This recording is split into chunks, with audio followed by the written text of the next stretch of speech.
Damos al Señor que nos da este privilegio tan grande de estar en su casa. Permítanme darles la más cordial bienvenida, felicitarles por estar en la casa del Señor. Usted podría estar haciendo cualquier cosa, ¿verdad? Pero decidió que este tiempo era para buscar lo que pedimos en la oración básica del Padre Nuestro, el pan nuestro de cada día, dánoslo hoy. Si hay hermanos y amigos que nos visitan, les decimos: nos da gusto tenerles en la casa del Señor. Y a los hermanos que están conectados a través de la transmisión, a sacarle el mejor provecho. Ha sido un día muy especial. Por la mañana estuvimos en los bautizos y 4 personas de la iglesia se bautizaron. Y eso nos alegra, así que de antemano nuestras felicitaciones para los hermanos que este día pasaron sus aguas. 3 de ellos eran personas muy jóvenes. Algunos hijos de creyentes en la iglesia, son la segunda generación que está siguiendo el camino del Señor. Tenemos presentación de niños hoy al cierre, así que el sermón va a ser un poco breve, pero la lectura es bastante extensa. Segunda de Samuel, capítulo 21, del verso 1 al 14. Hay una historia ahí, de esas historias en la Biblia un poquito curiosas y complicadas, que uno podría llegarse a preguntar: ¿para qué pusieron esto en la Biblia? No, ni se oye bien cuando se hace la lectura en cuanto a la violencia que hay en el contenido. Pero la palabra de Dios tiene siempre un propósito. Segunda de Samuel 21, del 1 al 14, ¿lo tiene? Dice así: hubo hambre en los días de David por 3 años consecutivos. Y David consultó a Jehová, y Jehová le dijo: es por causa de Saúl y por aquella casa de sangre, por cuanto mató a los gabaonitas. Entonces el rey llamó a los gabaonitas y les habló. Los gabaonitas no eran de los hijos de Israel, sino del resto de los amorreos, a los cuales los hijos de Israel habían hecho juramento. Pero Saúl había procurado matarlos en su celo por los hijos de Israel y de Judá. Dijo pues David a los gabaonitas: ¿qué haré por vosotros? ¿O qué satisfacción os daré para que bendigáis la heredad de Jehová? Y los gabaonitas le respondieron: no tenemos nosotros querella sobre plata ni sobre oro con Saúl y con su casa, ni queremos que muera hombre de Israel. Y él les dijo: lo que vosotros dijereis haré. Ellos respondieron al rey: de aquel hombre que nos destruyó y que maquinó contra nosotros para exterminarnos sin dejar nada de nosotros en todo el territorio de Israel, dénsenos 7 varones de sus hijos, para que los ahorquemos delante de Jehová en Gabaa de Saúl, el escogido de Jehová. Y el rey dijo: yo los daré. Y perdonó el rey a Mefiboset, hijo de Jonatán, hijo de Saúl, por el juramento de Jehová que hubo entre ellos, entre David y Jonatán, hijo de Saúl. Pero tomó el rey a 2 hijos de Rispa, hija de Aja, los cuales ella había tenido de Saúl, Armoni y Mefiboset, y a 5 hijos de Mical, hija de Saúl, los cuales ella había tenido de Adriel, hijo de Barzilai, Meolatita, y los entregó en mano de los gabaonitas, y ellos los ahorcaron en el monte delante de Jehová. Y así murieron juntos aquellos 7, los cuales fueron muertos en los primeros días de la siega, al comenzar la siega de la cebada. Entonces Rispa, hija de Aja, tomó una tela de cilicio y la tendió para sí sobre el peñasco, desde el principio de la siega hasta que llovió sobre ellos agua del cielo. Y no dejó que ninguna ave del cielo se posara sobre ellos de día, ni fieras del campo de noche. Y fue dicho a David lo que hacía Rispa, hija de Aja, concubina de Saúl. Entonces David fue y tomó los huesos de Saúl y los huesos de Jonatán su hijo, de los hombres de Jabes de Galaad, que los habían hurtado de la plaza de Betsán, donde los habían colgado los filisteos, cuando los filisteos mataron a Saúl en Gilboa. E hizo llevar de ahí los huesos de Saúl, los huesos de Jonatán su hijo, y recogieron también los huesos de los ahorcados. Y sepultaron los huesos de Saúl y los de su hijo Jonatán en tierra de Benjamín, en Sela, en el sepulcro de Cis su padre. E hicieron todo lo que el rey había mandado, y Dios fue propicio a la tierra después de esto. Que Dios nos bendiga en su palabra. Póngase cómodo. Con sinceridad, porque esta no es una de las porciones más conocidas. Levanten la mano los que habían leído el pasaje antes. Levántenla. Pocas personas, porque no resulta un pasaje tan ameno. No hay como una historia sobresaliente, más bien hay muchos muertos ahí como sin razón. Pero yo quiero decirles, como entendemos, no hay ningún pasaje de las Escrituras que esté ahí por gusto o sin valor, sino que siempre tiene un propósito. Quise titular esta reflexión: peor la medicina que la enfermedad. Peor la medicina que la enfermedad. El refrán dice más directamente: es peor el remedio que la enfermedad. Esta frase se usa para explicar que muchas veces, cuando queremos resolver un problema, el método que usamos no es el correcto, y en vez de arreglar el problema, lo empeoramos. O sea que sería mejor dejar el problema como estaba. Esa es la moraleja. Podríamos quedarnos con ese pensamiento. A veces hay que dejar el problema como estaba, pero entonces entraríamos en un conflicto de decir, o sea que hay cosas espirituales o en la relación con Dios que no hay que arreglarlas. Como no, todo lo que esto a su alcance, todo lo que se puede arreglar, hay que arreglarlo. Pero no hay que cometer el error que Jesús dijo en el Nuevo Testamento, que por querer corregir un agujero en la ropa antigua, hoy nadie, creo yo, que le pone un remiendo, ¿verdad?, a la ropa, con eso de que es accesible. No hablo de lo usado necesariamente. Con eso que es accesible ya no se acostumbra a lo que se acostumbraba hace 20, 25 años, que la gente remendaba la ropa. Y como la ropa no era, el tejido no era tan fino, se tendía a encoger, la ropa se seguía encogiendo. Y cuando usted ponía un parche nuevo, el problema es que la ropa vieja ya se había encogido, pero el parche nuevo no. Y cuando el parche se comenzaba a encoger, ¿qué hacía? El agujerito que usted había tapado, como la tela nueva, estaba tirando de él porque se estaba encogiendo, se hacía más grande. Por eso Jesús dijo, y tendría referencia con esto, no se pone un remiendo nuevo sobre una tela vieja. Ahora bien, como no conocen, y era mi intención también, en la historia del relato que estamos diciendo, o sí quizás conozca la historia, pero el pasaje no les resulte muy interesante, quiero decirles lo primero, sobre el primer versículo, si lo tiene ahí al lado, debiera llamarnos la atención, porque hay un contexto general en la Biblia sobre las promesas que el pueblo de Dios tiene. Usted debiera de conocer cuáles son sus promesas. Al igual que como ciudadano debiera conocer sus derechos, usted debiera de conocer que como hijo de Dios cuáles son sus derechos, pero también debiera de conocer sus obligaciones y acostumbrarse a vivir según los derechos que Dios le da. ¿Podemos decir amén por eso? Y cuando eso no se está cumpliendo, preguntarse por qué no. Voy a poner el ejemplo más sencillo. Estamos tan acostumbrados a que haya energía eléctrica en la casa que solo no hay. Ayúdenme, ¿qué hace usted si no hay energía eléctrica en su casa? Y si es de noche, para ubicarlo más. ¿Cómo? El hermano dice que se va a dormir, pero no, hay gente más acuciosa. Lo primero, si mejor irse a dormir, es mira para donde el vecino. ¿Sí o no? ¿Por qué miramos para donde el vecino? Para saber si es un problema general o es un problema de su casa. Ahora, si no hay luz donde el vecino, es un problema general. Pero si hay luz donde el vecino, pero en su casa no, usted no es electricista. Pero ¿cuántos van a apoyar la caja de dados térmicos?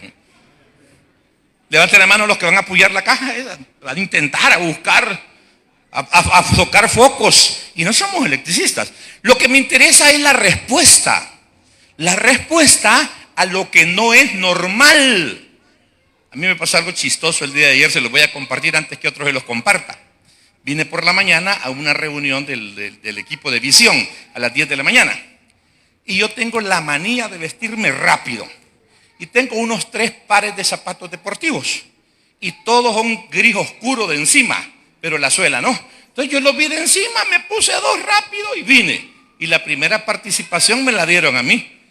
Y yo vi que me le quedaba viendo a los pies los hermanos, yo estaba sentado. Y no, hombre, es que andaba un zapato gris con suela negra y andaba un zapato gris con suela blanca. Y yo no me inmuté y les dije, no, es que hoy así está la moda, les dije yo. Pues si lo malo es inmutarse, ¿verdad? Entonces lo que quiero decir es que las cosas que no son normales no debieran de llamar la atención. Pero a veces las cosas no son normales y nosotros no decimos ni hacemos nada. Le voy a poner un ejemplo. Su hijo llega de 7 años, 8 años, todo el tiempo con paletas, con galletas, con comida, con cualquier cosa, y usted nunca le da dinero. Y usted nunca dice nada, lo ve como normal.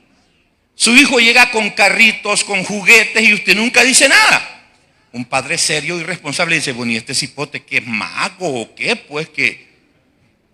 Y comienza a investigar. Lo que me interesa aquí, porque me estoy prolongando mucho, es que las cosas que no son normales nos debieran de desafiar a encontrar una respuesta. Porque el relato comienza diciéndonos eso, que en Israel habían habido 3 años de hambre. O sea que las cosechas habían sido malas 3 años consecutivos. Está bien un año, como este invierno que nos ha pegado algo duro, ¿verdad? Pero si el otro nos pegara duro y el otro duro, entonces, Señor, ¿y aquí qué está pasando? ¿Qué es lo que debemos? ¿En qué no estamos bien? De pronto uno acepta como hecho los problemas que tiene, las situaciones que lo rodea, y no hace una reflexión para encontrar si hay un error. Pero no fuese el caso. David, un hombre que es conforme al corazón de Dios, dice, 3 años de hambre ya. Aquí algo está pasando. Y es entonces que va en busca de una respuesta delante de Dios. Y aunque ese no es el mensaje, pero yo quise hacer esta introducción y este preámbulo para desafiarles. Si las cosas no están bien en tu vida, busca una respuesta. Porque en la mayoría de casos hay un problema. En la mayoría de casos. ¿Por qué no dije en todos los casos? Porque está la excepción del capítulo 9 del libro de San Juan. ¿Recuerda? Cuando los discípulos vieron a aquel ciego de nacimiento, como ellos estaban acostumbrados a la causa y el efecto, le dijeron, Señor, ¿y este por qué está ciego? ¿Pecó él o pecaron sus padres? O sea, buscando un origen. ¿Y Jesús qué dijo? No, aquí no hay causa. No hay causa humana, sino propósito divino. Amén. Ni pecó él ni pecaron sus padres. Pero en la mayoría de situaciones que embarcan nuestra vida, donde parece, y no quiero meterle esa idea fetichista en su cabeza, pero parece que todos los días nos levantamos con el pie izquierdo. ¿Saben a lo que me refiero? Y digo, no quiero meterle ideas en su cabeza para que no usted mañana, antes de poner los pies en el suelo, ponga el derecho. Porque es una cuestión mítica donde la gente dice, hoy me levanté con el pie izquierdo, y como el pie izquierdo, al igual que la mano izquierda, son torpes, entonces pareciera ser que el día va a estar marcado por el error, por las fallas, y a eso se refiere. Entonces la gente evita levantarse con el pie izquierdo. Y ojalá en la práctica fuera así, no en el ejemplo literal, sino en las necesidades. Pero entonces desafíese, si las cosas no están bien en su vida, encuentre una respuesta. Y si no la encuentra, pregúntele al pastor y dígale, necesito que me sea claro a qué se debe esto. Y yo a lo mejor tenga una respuesta. Bueno, esto nos lleva a que Dios le dé una respuesta. Y le dice, no, es que aquí hay un problema. Y es el de los gabaonitas. Por causa de Saúl. Saúl ya está muerto. Porque ya David es rey. El reinado de David está avanzado. Por causa de los gabaonitas, le dice, por aquel hombre sanguinario, refiriéndose a Saúl, que los estuvo matando. Aclara la porción, está entre paréntesis, y nos dice que los gabaonitas no son israelitas, sino que es un residuo del pueblo amorreo, y los amorreos estuvieron bajo maldición cuando se da la conquista, cuando Dios dijo que no los dejaran vivir, que los mataran. Que mataran a todos los pueblos. Entonces, entre los pueblos amorreos estaban los gabaonitas. Esta nación se componía de 4 ciudades principales. La mayor, la más grande, Gabaón. De ahí, por eso lo de gabaonitas.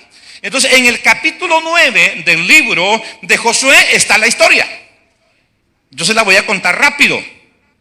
Acababan de destruir ahí los israelitas y de pronto aparece una comitiva de hombres con vestidos raídos, con pan mohoso, porque había pasado, el pan se pone mohoso cuando tiene mucho tiempo, con los recipientes de vino también casi goteando de viejos, con las sandalias gastadas, y cuando aparecen se los llevan a Josué, y dice Josué, bueno, ¿y ustedes quiénes son? Somos siervos tuyos, somos de Gabá. ¿Y a dónde queda eso? Dice Josué. Y le mintieron. Eso queda lejos, le dijeron. Pero hasta allá ha llegado la fama de lo que Dios ha hecho con ustedes. de lo que Dios ha hecho con Moisés, de lo que Dios ha hecho a través de ustedes con la ciudad de Jericó, con la ciudad de Jaí y cómo hicieron con sus reyes. Entonces nosotros, miren qué bonito, desde aquí comienza una lección maravillosa para que entendamos lo que está pasando en 2 de Samuel. Y nosotros queremos hacer con ustedes un pacto de no agresión. Y nosotros, oigan, vamos a ser sus siervos. No les estaban diciendo que iban a ser iguales, no les estaban diciendo que estaban haciendo una especie de sociedad, sino que vienen con una actitud de humildad, de humillación, diciendo: seremos sus siervos, pero pactemos. Y Josué dice: pero no están por aquí. No, si ustedes ni van a llegar hasta ahí donde estamos nosotros. Comieron, hicieron pacto con los príncipes de Israel, les prometieron que no los iban a agredir. Y al siguiente día se encuentran que ahí estaban las primeras ciudades de ellos. ¿Y sabe qué les dijeron? ¿Por qué nos mintieron? Le dijo Josué: no le dijeron, nosotros lo que queríamos era salvar nuestra vida. En su astucia ellos consiguieron pan viejo, fueron a la panadería y dijeron: hay pan viejo. Y compraron pan viejo. Sacaron la ropa, no la que trae usted el domingo, sino que la que usa para trabajar, la pijama con la que duerme. Sacaron ropa vieja para parecer que venían de lejos. Bueno, lo que me interesa es esto, que se hizo un pacto. La Biblia es literal. Me gustaría que leyera ese capítulo 9 y el 10. Eso sí es a menos a lectura en Josué. Dice que cuando Josué hace este pacto con ellos, no consultó con Dios. Si Josué consulta con Dios, los gabaonitas hubieran estado en problemas, porque Dios les hubiera dicho: están mintiendo. Ahí nomás tienen sus ciudades, te están mintiendo. Pero no, y Dios cayó porque no le preguntaron. Eso me encanta. Dios cayó porque no le preguntaron. El caso es que se da el pacto. Cuando el pueblo se da cuenta, se molesta con los príncipes y como que los están presionando a que maten a los gabaonitas. Y los príncipes y Josué dicen: no se puede. Ya les prometimos por Jehová que no los vamos a matar. No se puede. No se puede. Vino Josué para suavizar al pueblo. Vaya, está bien, no podemos matarlos, pero sí los vamos a convertir a todos en sirvientes. Van a ser personas que jalen agua, que traigan leña. Principalmente, habló para toda la congregación, pero se menciona al menos 2 veces que iban a ser personas que iban a llevar agua y leña, iban a proveer para el tabernáculo. Hermanos, sin pensarlo o pensándolo, pues lo que les está dando Josué es un privilegio: llevar el agua y la leña de provisión al tabernáculo. Si eso es agregarlo al sector del pueblo que está consagrado para el servicio. Bueno, el tiempo pasa, se da la conquista, pasan los jueces, llegamos al tiempo de los reyes, el primer rey de Israel, Saúl. Y ahora Saúl, después de algún tiempo, porque Saúl reina por 40 años, hace una evaluación. ¿Y sabe qué es lo que mira? Bueno, dice: si estos son gabaonitas, no son israelitas. Y estos amorreos en medio de nosotros, más lo que motivo de vergüenza. O sea, al ver a los gabaonitas, inmediatamente en la mente, si conocían la historia, volaba a que los gabaonitas representan un error que Josué cometió. Cuando usted revisa la vida de Josué, el ministerio de Josué, aparentemente este es el único error que comete Josué, que no consultó a Dios y que le prometió por Dios a los gabaonitas que les iba a perdonar su vida. Entonces, cada vez que de alguna forma Saúl ve a los gabaonitas, dice: el error de Josué, el error de Josué, el error de Josué. Y sabe que se le ocurre que él iba a corregir ese error. La Biblia no nos da detalles hasta que aparece esta lectura que hemos tenido. No nos explica cómo lo estaba matando. Si fue una persecución abierta o si asolapadamente se estaba deshaciendo de ellos. Pero Dios es el que está dando testimonio. Es Dios el que tiene 3 años de hambre y escasez en Israel por causa de la muerte de los gabaonitas. No son los gabaonitas reclamando, peleando, defendiéndose. Es Dios haciendo justicia. ¡Qué cosa más tremenda! Es Dios haciendo justicia. Entonces viene Saúl. Saúl está como diciendo: levanten la mano las hermanas que tienen un vestido manchado pero que no quieren deshacerse de él, que les gusta mucho, porque los hombres no vale, pero las mujeres no. Las mujeres quieren sacar esa manchita de ahí y restriegan y le echan esto y entre ellas tienen este tipo de conversaciones. Mire, hermana, tengo un vestido bien bonito que me gusta, que fíjese que se me ha manchado. échele manteca, le dicen, échele vinagre, y prueban de todo. Hasta que por último la mancha hoyo se hace por echarle de todo. O sea, se vuelve peor la medicina que la enfermedad. Entonces Saúl es lo que está tratando de decir. Dice, esta manchita en la historia de Israel yo la voy a quitar. Y comenzó a matarlos. El problema es que ese es un error que Josué comete. Y por eso me inquietó a mí la reflexión. O sea, este error Dios ya lo había aceptado. Dios ya lo había aprobado. Fíjese que fue Dios el que le dijo, no pacten, no hagan alianzas. Ahora los gabaonitas los engañan y hacen alianzas. Ahora, estamos diciendo que los engañaron. ¿No podría el engaño hacer inválido el pacto? Es una pregunta, aunque no es jueves. ¿No podría ser inválido el pacto porque hubo engaño? Dios pudo haber dicho eso. No, el pacto no es válido. El pacto no es válido, destrúyanlos. Pero Dios le dio validez. ¿Saben por qué Dios le dio validez a ese pacto? Porque la actitud de los gabaonitas es exactamente la actitud en el Nuevo Testamento de la mujer sirofenicia. ¿Se recuerda cuando esa mujer le pide a Jesús un milagro? Y Dios le dice, y Jesús le dice, mira mujer, cómo lo siento, pero yo lo estoy parafraseando. No se le puede dar el pan de los hijos a los perrillos. Y aquella mujer, en vez de sentirse ofendido, ay, en nuestro tiempo, hermano, que por todo se ofende la gente. Aquella mujer, en vez de sentirse ofendida, dice, sí, Señor, es cierto, eso no se debe de hacer. Pero como los hijos son algo torpes, cuando comen dejan caer migajas y los perrillos están listos y comen de ese pan. Ay, cuando el Señor oyó eso, su corazón se le hizo así, mire como decimos, ¿ve? Se le estrujó su corazón a Jesús y dijo, de esta fe no hay ni en Israel. Y le dio su milagro. Amén. Para la que no había pan hubo un milagro. Entonces los gabaonitas, cuando piensan en lo que Dios ha hecho, porque ellos hacen una referencia cuando hablan con Josué de los milagros, del poder manifestado por Dios a través de Moisés, ellos entienden que hay que aceptar este nuevo poder, que hay que aceptar esta nueva jerarquía de ese pueblo poderoso que viene. Entonces ellos no pretenden, si usted hace la lectura del capítulo 9 y 10, dice que el pueblo gabaonita era un pueblo fuerte, eran hombres fuertes. Eran poderosos, pudieron haber optado como los demás pueblos a hacer guerra con Israel, pero ellos aceptaron que había un poder superior con Israel y que ese pueblo iba a estar sobre los demás pueblos. Por eso cuando piden pactar, no piden pactar como iguales, sino que ellos van a entrar como siervos. Y cuando Josué le dice, van a ser siervos, van a hacer esto, le comentaba yo hoy por la mañana, hermano Roberto, yo creo que los gabaonitas dijeron, ¿algo otra cosita? No se sintieron ofendidos. ¿Algo otra cosita? ¿Sabe por qué?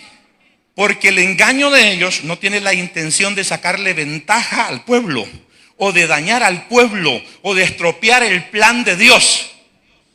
Todo lo que ellos quieren es salvar su vida. Y están dispuestos, es que hay un mensaje tan poderoso para nosotros como iglesia, están dispuestos a hacer lo que sea para salvar sus vidas. Cuando les dijeron que eran siervos, está bien, no, está bien. Salvaron sus vidas, mira, vamos a vivir. Me imagino que le dice un gabaonita, vamos a vivir. Ya imagínese a alguien diciendo, sí, pero vamos a ser sirvientes. ¿Pero quieres que te maten? Anda, que te maten.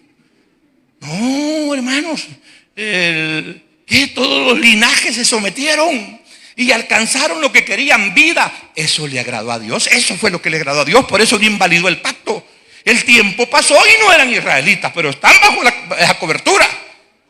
Saúl los comienza a matar olvidándose que Dios validó ese pacto, y Dios es un Dios de pactos, de promesas. Sus promesas son firmes, al igual que el ciego Bartimeo, cuando la gente le decía cállate, cállate, haces un escándalo, él gritaba más. De pronto Jesús se detiene y dice, ¿dónde estás? Tráiganlo.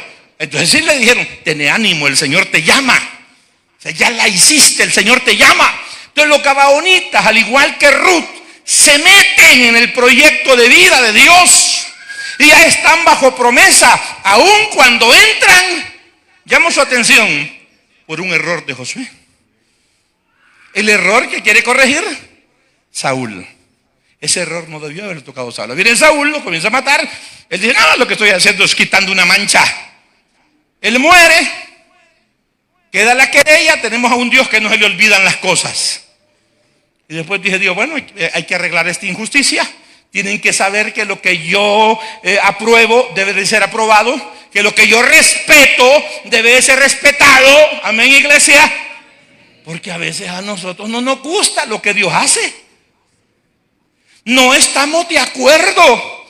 Y cual el hermano del hijo pródigo, ahí andamos resentidos. Amén. De pronto un hermano que tiene privilegios y es visible y tiene un problema y se le suspenden los privilegios por 3 meses. Usted bravo, vaya, 3 meses lo suspendieron. Si fuera yo el pastor, lo menito 2 años lo hubiera tenido sentado. El Señor ya lo perdonó y usted lo quiere matar. Amén. El Señor ya lo recibió cual hijo pródigo, pero usted no quiere que celebremos. O sea, lo que usted quiere es que todos le paremos una gran cara al que ha venido. Así tiene que ser, que veamos que somos serios, celosos. Y Dios ya lo perdonó. Y Dios se nos queda viendo. ¿Y a vos qué te deben, pues? Si a mí ya me pagaron, dice. Como al Señor, mire, al Señor bien fácil se le paga.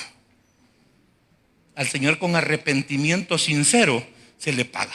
Si algo le pone blandito el corazón al Señor, es un corazón, como dice el salmista, contrito y humillado.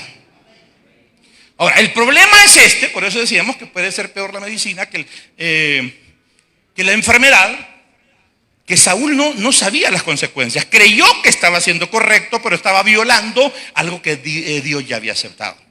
Ahora viene, Dios hace un juicio y manda señales, no habló claro. Entonces David, nos ubicamos de nuevo en la porción de 2 Samuel, dice, Dios, ¿qué está pasando? Y dice Dios, por causa de los gabaonitas.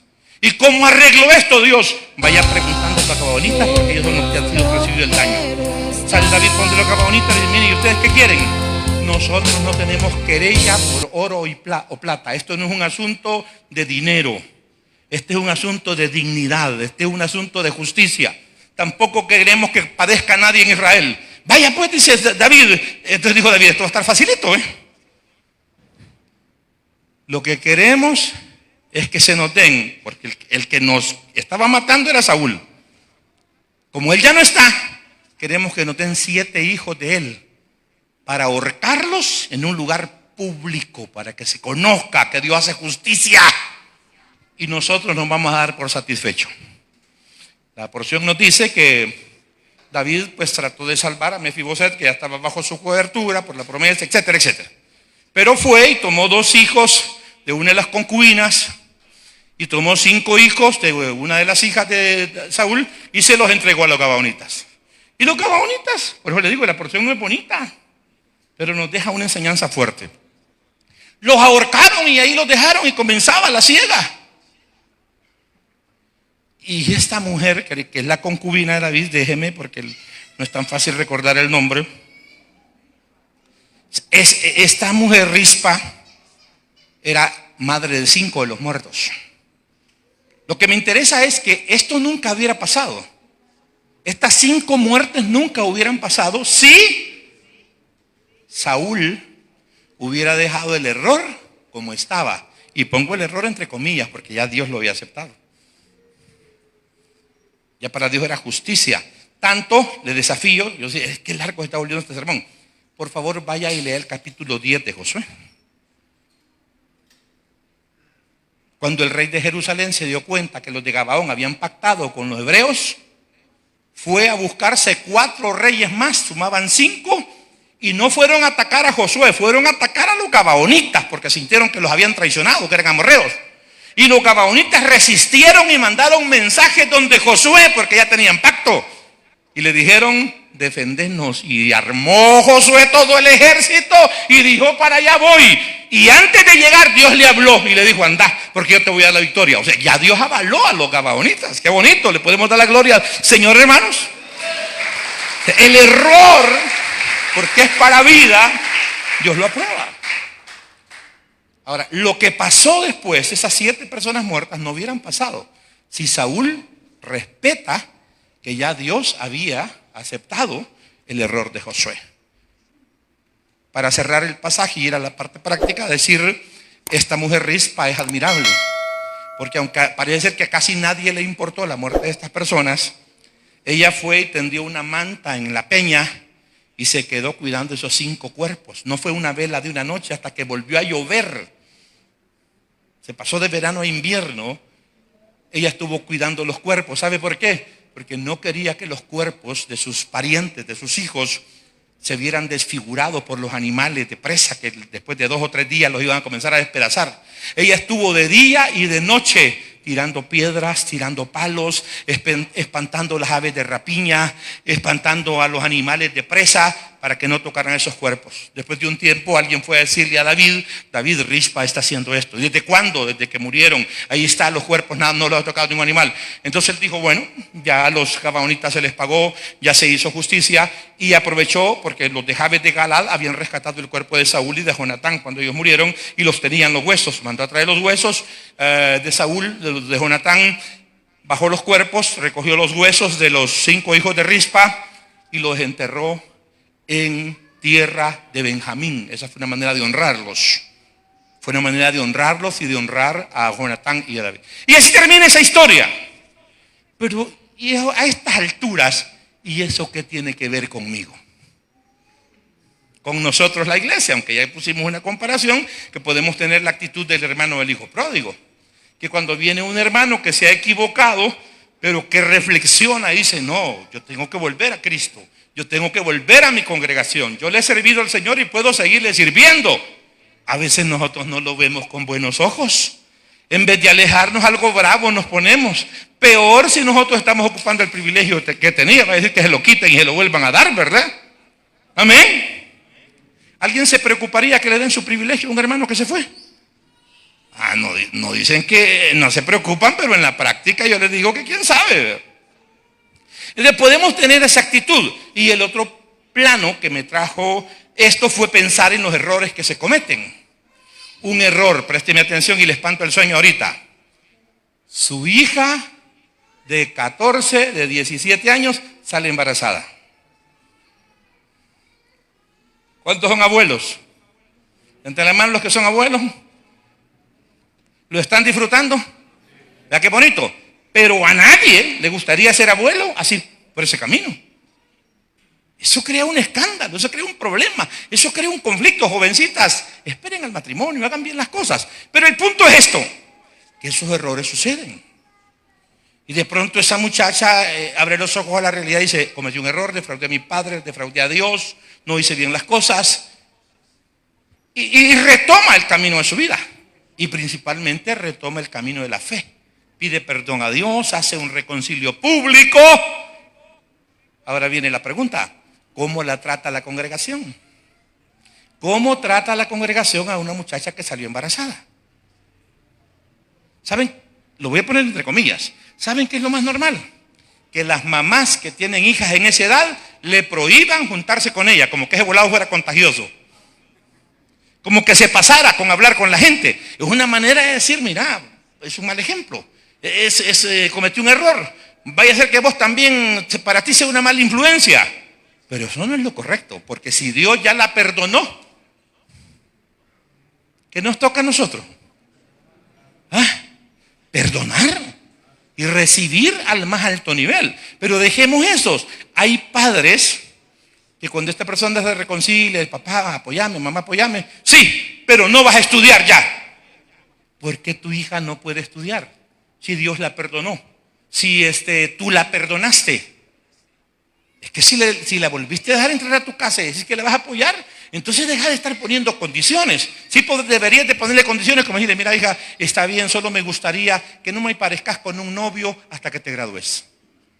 Quiero ver que de veras te concentres en el objetivo de tu vida, en los propósitos de tu vida. Quizás esa es una conversación que se podría tener. Pero de pronto parece ser que la hija la convierten en una especie de hijo de segunda categoría o de tercera categoría. Eso ofende a Dios. Eso ofende a Dios y puede, al igual que le pasa a la descendencia de Saúl. Saúl no lo vio, pero él provocó que este juicio alcanzara a su descendencia. Puede, hermano, padre, madre de familia, puedes alcanzar juicio si no estás tratando con justicia o con dignidad a tu hijo o a tu hija que se ha equivocado. Amén. Entonces tenga cuidado. Peor todavía, Peor todavía la medicina que la enfermedad. Si una muchacha sale embarazada, tomen nota las jovencitas, no les estoy diciendo que vayan y se metan en el chanchullo, pero lo quiere esconder. Y termina haciéndose un aborto. Peor la medicina que la enfermedad. Lo primero, los riesgos de salud. Lo segundo, es un asesinato, aunque la gente diga hoy que no. Es un asesinato, y tarde que temprano el peso moral de esa mala acción lo vas a sentir sobre tu vida. Y es algo que ya no se puede reparar. No es asunto que doblé una varilla y después la puedo enderezar. No es asunto que corté mal un pedazo de madera y después le puedo poner pegamento, clavos y tornillos. No se le puede devolver la vida a alguien que se le ha quitado. Así que tenga cuidado. Entonces tenemos de pronto que hay niños que nacieron de una relación de fornicación, pero que esa persona retoma su vida, y principalmente la vida de fe. Entonces ese niño no está bajo maldición, ese niño está bajo las promesas de Dios. Esa madre soltera está bajo las promesas de Dios. Entonces cuídese usted, porque hay personas medio locas, porque son caprichosas. Para lo bueno debieran de ser caprichosos, que tratan a sus hijos o a su hija como hijos de segunda o tercera categoría. O lo descienden o la descienden a nivel de sirvienta. No, hermanos. A pesar de los errores que tus hijos y tus hijas cometan, seguirán siendo una herencia de Jehová y seguirán siendo una bendición para ti como padre, si lo entiendes.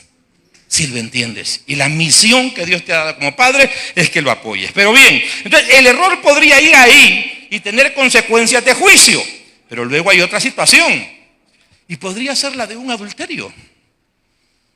Al igual que una joven puede cometer el error de un aborto, de pronto alguien pone el grito en el cielo porque su esposa le fue infiel, o porque su esposo le fue infiel. Claro, yo no estoy diciendo que sea fácil, porque esas son como las situaciones extremas que el ser humano, por su orgullo, se le hace difícil manejarlo. Dios no tiene problema. O sea, pregunto esto: del 1 al 10, ¿cuánto le cuesta a Dios perdonar a un mentiroso? Del 1 al 10, ¿cuánto le cuesta perdonar a Dios a un homicida? Del 1 al 10, ¿cuánto le cuesta a Dios perdonar a una persona que ha adulterado? Del 1 al 10, ¿cuánto le cuesta perdonar a Dios a una persona homosexual? Del 1 al 10, ¿cuánto le cuesta a Dios perdonar a un borracho? Díganme, somos nosotros los que hacemos diferencia entre pecado y pecado. El costo de ese pecado tiene un nombre, y ese nombre es Jesucristo, el Hijo de Dios, expresión máxima de amor de Dios al mundo pecador. No es un asunto que el pecadito suyo con una cora lo pagó el Señor. Es que no hay pecado que se haya pagado con una cora. Somos nosotros los escrupulosos. No, es que yo eso no lo perdono. Hay perdón segundo Dios. No hay que ofenderlo. Por eso es complicado cuando Dios dice de aquel tipo que debía 10,000 talentos y que a él le debían 100 denarios. Lo que está diciendo es que las ofensas entre nosotros son más manejables que las ofensas hacia Dios. Las ofensas entre nosotros son más manejables, es lo que está diciendo, que las ofensas delante de Dios. Porque si Dios no las perdona, no hay manera de repararlas. Entonces, en ese sentido, puede haber una situación de infidelidad y tenemos a una esposa o a un esposo arrepentido, pero tenemos a un cónyuge. No, cada quien por su lado. Y la separación no es la reparación. Esa es la medicina que estás aplicando, que es peor que la enfermedad. Es peor que la enfermedad. No, la medicina es el perdón. El perdón es la medicina. Y si hay un ejemplo para eso, es Dios. Y ya dije, nosotros somos los que hacemos. Yo he tenido que hablar con muchas personas con el tema de la homosexualidad, del lesbianismo y eso, porque por la cultura nuestra lo vemos más escrupuloso. Simplemente es un pecado, como cualquier otro pecado. Y que si la gente se acerca a Dios con sinceridad, punto, Dios va a perdonarlo. Entonces, en ese sentido, ¿cuál es tu actitud? Está bien, pero quédate aquí, y ya le hace un cuartito. Ni cama le pone. O sea, la esposa se convirtió en una sirvienta, mejor dicho, en una esclava. ¿Sabe por qué una esclava? Porque a una sirvienta se le pagaba, pero hoy no, la tiene como esclava y no le paga. Y cuando tantito, mira, fulano, ya llevo 3 años aquí, pero hasta que yo diga. Hermano, esa actitud, si Dios ya perdonó, esa actitud puede traer juicio. Y de pronto ese juicio va a doler y va a tener consecuencias. ¿Por qué? Porque aquí, al igual que en el caso de las gabaonitas, hay un error que se cometió. Pero Dios ya aceptó ese error bajo el perdón. Bajo la primicia del perdón, Dios ya lo aceptó. Ya aceptó ese niño. Ya aceptó a esa joven. Ya aceptó a esa mujer que se equivocó. Ya aceptó a ese hombre que se equivocó. Entonces, ¿qué nos queda? Finalizo con esto. Hay un muchacho que se ha metido en un problema. De niño era bravo, mal encarado, niño problema, diría yo en la iglesia. Y yo, pues a pesar de ser pastor, tengo mis defectos. No soy perfecto. Tengo mis defectos. Por ejemplo, ayer habían 2 cumpleaños. Había un cumpleaños aquí de unos hermanos de la iglesia y había un cumpleaños de la familia de Yolanda, después del de nosotros. Entonces, y me preguntaba la gente, ¿iba a ir al otro cumpleaños? Mi esposa fue. Y yo dije así bien simplón. No, les dije, si es que esas no son ovejas mías. Estas son las mías. Aunque es familia de mi esposa. Entonces lo que quiero decir es, cuando yo supe la noticia dije, no, este muchacho yo no lo hubiera conocido. Hoy que lo veo es muy diferente, se ha metido en un gran problema. Pero saben, hermanos, anoche, como dijo la mujer de Pilato, no he podido dormir. Me despertaba y en la mente el muchacho. ¿Y qué me tocó pues? Aunque no me importaba, aunque no es miembro de la congregación, aunque qué sé yo, está lejos, aunque no es mi problema, Dios me lo puso como carga toda la noche. Y ahí estoy orando, Señor, tenga misericordia para salvación. Señor, tenga misericordia para salvación. Si usted me pregunta a mí por mi naturaleza humana, no quería. Pero como son los principios de Dios los que valen y los que hay que respetar, es el pacto de Dios, es el capricho de Dios. Amén, iglesia. Así que tenga cuidado, porque de pronto hay errores que alguien cometió, pero bajo la primacía del perdón, ya Dios los aceptó. Y al que Dios ha aceptado, ¿quién soy yo para rechazarlo? ¿Quién soy yo para cerrarle la puerta? ¿Quién soy yo para querer quitar esa mancha según Saúl? ¿Quién soy yo para querer deshacerme de él? Así es que, hermanos, les recuerdo, Dios es un Dios de pactos. Dios es un Dios que su misericordia es desde la altura de los cielos hasta la profundidad de los océanos. Y nosotros debemos aprender a respetar y vivir bajo esos términos para gloria de Dios y para bendición de nuestra vida. Que Dios me les bendiga. Si esta tarde tenemos personas que no tienen a Cristo en su corazón, decirles, no, a Dios no le interesa quién eres, en términos económicos, en términos sociales, en términos de pecado. A Dios le interesa quién puede ser. A partir de que abras tu corazón y recibas en Él a Jesús como tu Salvador. Si hay alguna persona que nos visita y todavía no tiene a Cristo en su corazón, este es un buen momento para que le entregues tu vida a Dios. ¿Habrá alguna persona que quiera hacerlo? ¿Habrá alguna persona que se haya sentido rechazada por la iglesia, por la congregación, por su familia? Decirle, Dios no te rechaza. ¿Habrá alguna persona que sienta que no la hemos tratado con la dignidad que Dios te trata? Le pedimos perdónanos. Pero Dios nos va a ayudar. Y Dios no hace acepción de personas. Y Él, como ya decíamos hace algunos minutos, a un corazón contrito y humillado, Él no lo rechaza. Si no hay ninguna persona, entonces, iglesia, a vivir bajo los criterios de la palabra, respetando la palabra, celebrando con lo que nos gusta y celebrando con lo que no nos gusta, porque Dios es soberano. Que Dios nos bendiga abundantemente en su palabra. Tenemos, como decíamos, este día presentación de niños. Si ya tenemos por ahí la listita, no sé si me la van a hacer llegar. para que pasemos, y quizás vamos a arrancar primero con la presentación de niños y después vamos a presentar a los hermanos que se bautizaron esta mañana. Siempre decirles por los hermanos nuevos, la iglesia cristiana no bautiza niños, porque esa enseñanza no existe en la Biblia. Lo que existe es un contexto de una presentación, no es la presentación como la que hacían los judíos, sino más bien es una manera de decir que hay un miembro nuevo en la congregación. Es una manera en que los padres agradecen a Dios por haberlos bendecido con un hijo en el seno de su hogar.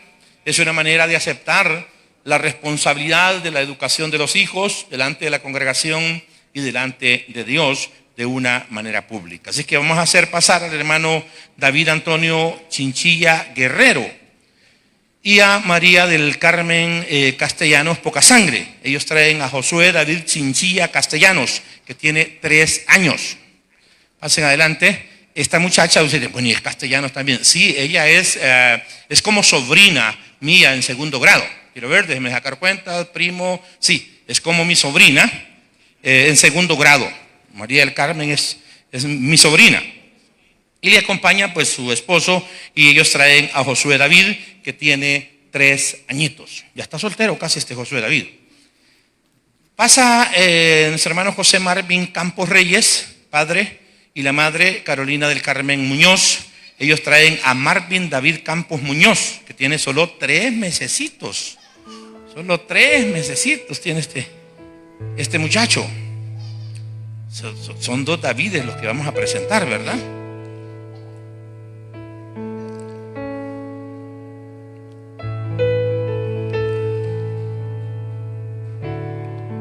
Su esposo es el que no pudo venir, ¿verdad, hermana? ¿Es su esposo el que no pudo? Vaya, está bien, por razones de fuerza mayor él no pudo estar, pero por eso quisimos mencionarlo, porque pues él está totalmente de acuerdo en esta actividad.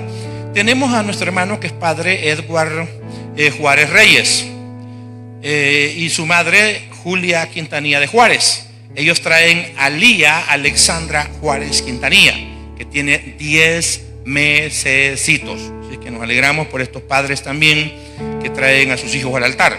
Como decíamos hace un momento, enfatizamos, no es de que esto pone a sus hijos sobre una protección especial, sino más bien habla de que ustedes son responsables delante de Dios, son responsables con la crianza de sus hijos, que aceptan algo, que los niños nacen en el seno del hogar, pero no son de ustedes, sino que son de Dios, y Dios se los ha dado a administrar. La Biblia dice que herencia de Jehová, y esto habla como de un tesoro, un bien maravilloso.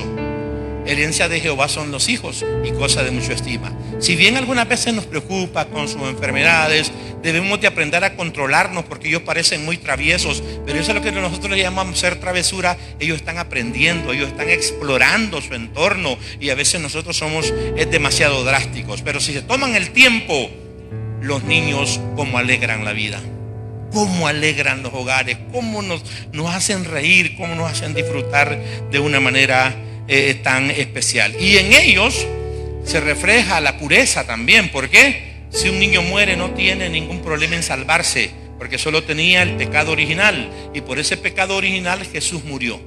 Pero ya los viejos comienzan a juntar otros pecados y necesitan arrepentirse. Leo para ustedes 18:15 de Lucas, que dice así: traían a él los niños para que los tocase, lo cual viendo los discípulos les reprendieron. Mas Jesús llamándolos dijo: dejad a los niños venir a mí, y no se lo impidáis, porque de los tales es el reino de Dios. De cierto os digo que el que no recibe el reino de Dios como un niño, no entrará en él. Oiga el desafío. Primero, el lugar que Dios le da a los niños. Los niños deben de ser cuidados, deben de ser protegidos, deben de ser asistidos en todo. ¿Quién es responsable de eso? Los padres. Esos niños que ustedes tienen en brazos, si por alguna razón ustedes faltaran, que murieran por alguna enfermedad o accidente, quedarían totalmente desamparados. Si nadie los cobijara en el seno de otra familia, morirían. No son capaces de ganarse la vida, no son capaces de alimentarse por su cuenta. Es la responsabilidad que Dios les ha dado a los padres. Pero entre esas responsabilidades, si hay una responsabilidad grande que Dios les ha confiado, es que sus hijos se salven. Y la manera en que sus hijos van a salvarse es que ustedes les den testimonio de la palabra y los instruyan en el camino de la fe. Voy a pedir a la iglesia estar de pie para que nos unamos en esta oración de bendición. que extendamos nuestras manos hacia estos padres y hacia estos niños que hoy han sido traídos para ser presentados delante del Señor. Oramos a Dios. Poderoso Señor, gracias por esta oportunidad de invocar tu nombre, ser parte de esta celebración donde nuestro hermano David Antonio, nuestra hermana María del Carmen traen a Josué David, Señor, para ser presentado delante de ti en una manifestación de gratitud por haberles bendecido con esa vida, Señor, que les has confiado. De igual manera, nuestro hermano José Marvin, nuestra hermana Carolina del Carmen, quien traen a Marvin David. También nuestro hermano Edward y nuestra hermana Julia, quien traen a Lía Alexandra. Tienen la bendición de haber recibido en el seno de sus hogares estas herencias.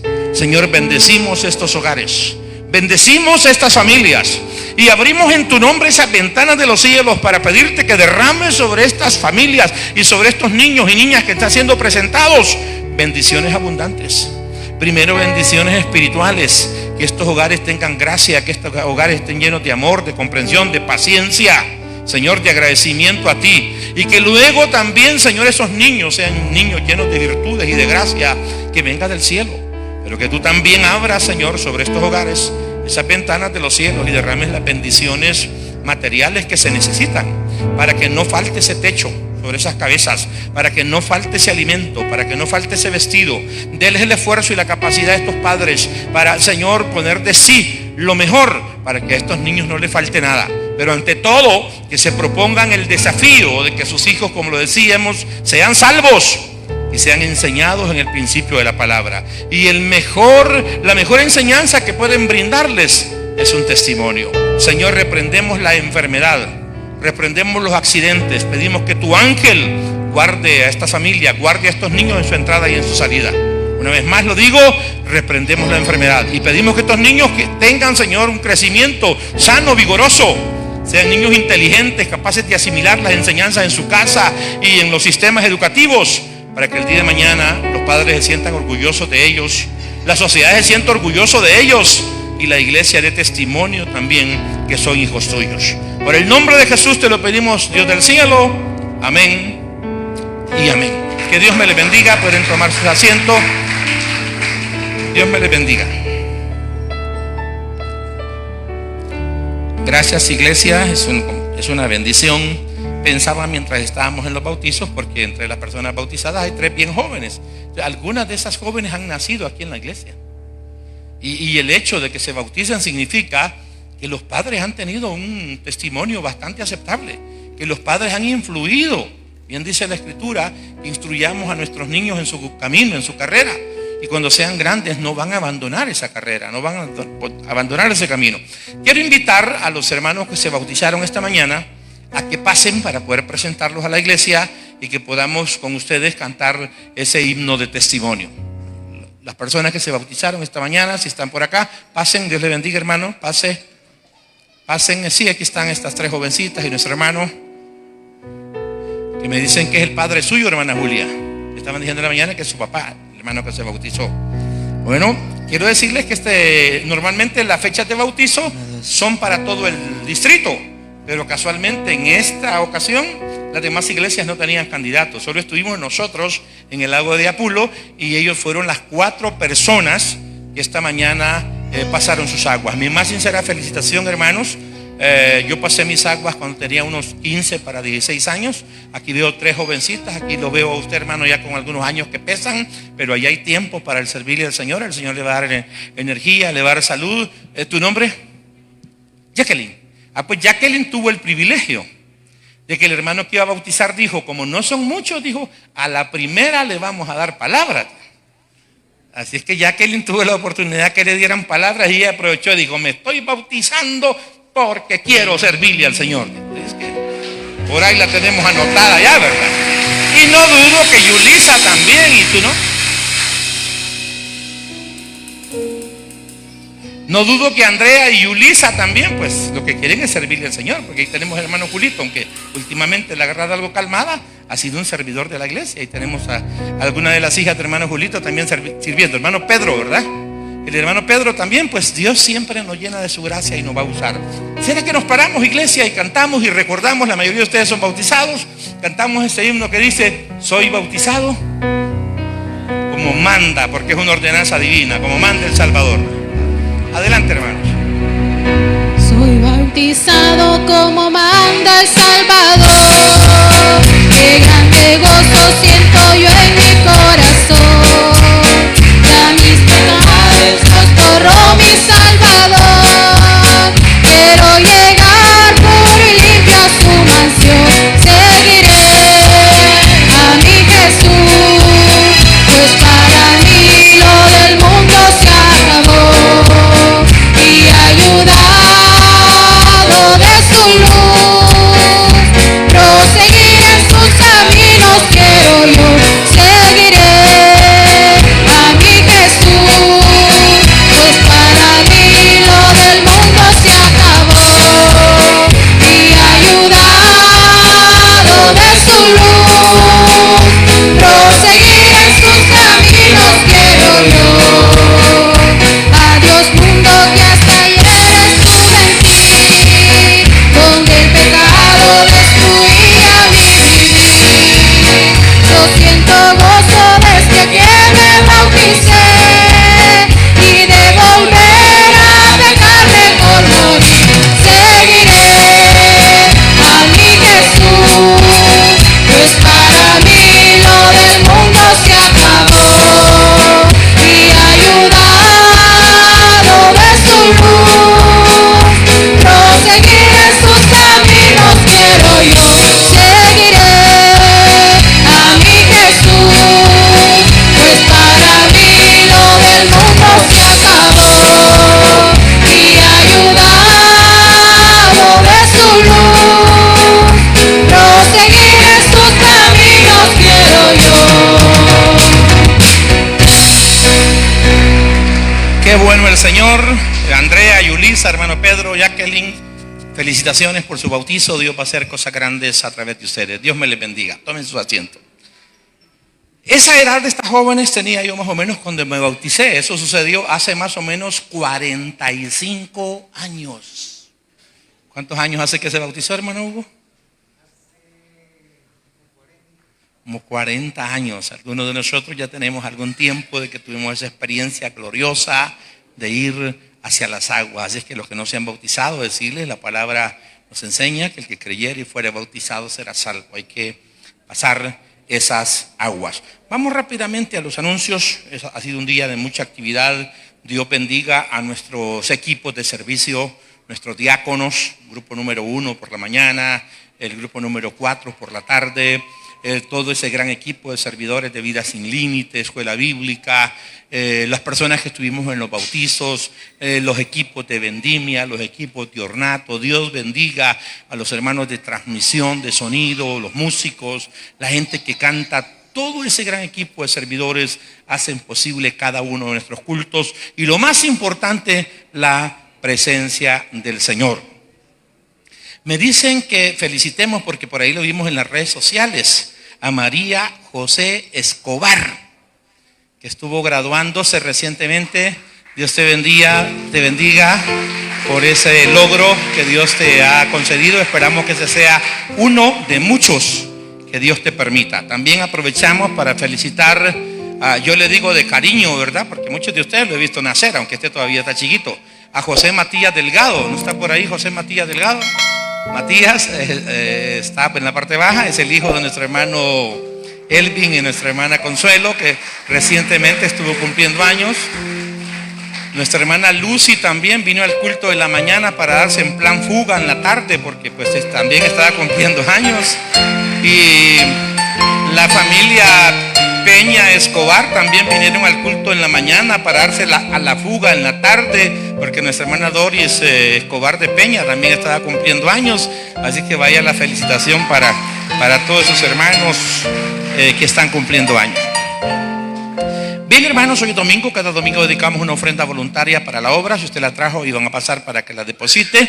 Recordarles, todos los lunes tenemos reuniones familiares, congréguese en una de ellas, lunes y luego pues viernes o sábado según corresponda. El martes siempre seguimos, es una bendición muy grande con la actividad del ayuno. Esta actividad comienza a partir de las 9 de la mañana. Dios bendiga ese gran número de mujeres que van a dejar el niño corriendo al kinder, hacen algunas pocas compras y se vienen, oran, testifican, nos bendicen con sus peticiones por la iglesia, luego van a recoger sus hijos, van a preparar un almuerzo. Dios les bendiga por todo ese esfuerzo. Como dice el libro de Hebreos, Dios no es injusto para olvidar todo ese trabajo que se hace a favor de la obra del Señor. Si de pronto usted cambió de empleo, si sus horarios cambiaron, si le dieron, hermanos, vacaciones.